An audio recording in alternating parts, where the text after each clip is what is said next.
vlognya Mangga. Ayo aja. Aduh, tinggi. Ya, sok atuh.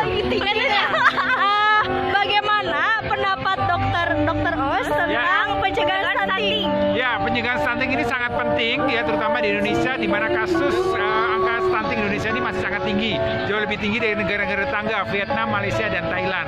Jadi ini buat para wanita utamanya nih, saya pesan buat para wanita yang akan hamil, yang sedang hamil, yang mau hamil lagi.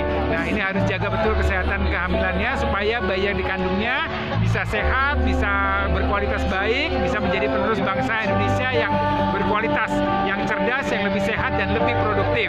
Ya, itu penting.